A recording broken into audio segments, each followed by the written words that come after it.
નમસ્કાર, હાલર એક્સપ્રેસ ન્યૂઝમાં આપનું હાર્દિક સ્વાગત છે। દરરોજના બ્રેકિંગ સમાચાર જોવા અમારી ચેનલ સબસ્ક્રાઇબ કરો। ચાલો જોઈએ આજના તાજા બ્રેકિંગ સમાચાર। સુરતમાં પોલીસ ઇન્સ્પેક્ટરની બદલીને લઈ અઠવા પોલીસ મથકે વિદાય સમારંભ યોજાયો। સુરત શહેર પોલીસ વિભાગમાં તાજેતરમાં થયેલા વહીવટી ફેરફારોના ભાગરૂપે અઠવા પોલીસ મથકમાં ફરજ બજાવતા પોલીસ ઇન્સ્પેક્ટર શ્રી આઈ.એમ. મોદલી બદલી થતા તેમના સન્માનમાં વિદાય સમારંભનું આયોજન કરવામાં આવ્યું હતું। મળતી માહિતી મુજબ ગુજરાત રાજ્યમાં પોલીસ વિભાગમાં વ્યાપક સ્તરે થયેલા ટ્રાન્સફર ઓર્ડર અંતર્ગત અનેક પોલીસ ઇન્સ્પેક્ટરોની બદલી કરવામાં આવી છે, જેના કારણે વિવિધ શહેરોમાં નવા અધિકારીઓની નિમણૂક થઈ રહી છે। આ જ અનુસંધાનમાં અઠવા પોલીસ મથકના પીઆઈ શ્રી આઈ.એમ. હુદરની પણ બદલી કરવામાં આવી છે।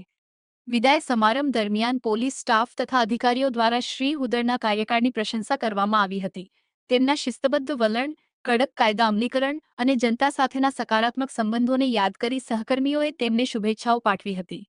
આ પ્રસંગે સહકર્મીઓએ જણાવ્યું હતું કે શ્રી હુદરે પોતાની ફરજ દરમિયાન કાયદો અને વ્યવસ્થા જાળવવામાં મહત્વપૂર્ણ યોગદાન આપ્યું હતું અને તેમની કામગીરી હંમેશા પ્રેરણાદાયક રહી છે। કાર્યક્રમના અંતે શ્રી હુદરે તમામ સ્ટાફનો આભાર વ્યક્ત કર્યો હતો અને જણાવ્યું હતું કે અઠવા પોલીસ મથકમાં મળેલો સહકાર અને અનુભવ તેમની કારકિર્દીમાં યાદગાર રહેશે। વિદાય સમારંભ ભાવુક માહોલમાં પૂર્ણ થયો હતો, જેમાં તમામ હાજર રહેલા અધિકારીઓ અને સ્ટાફે તેમને નવી ફરજ માટે શુભેચ્છાઓ આપી હતી।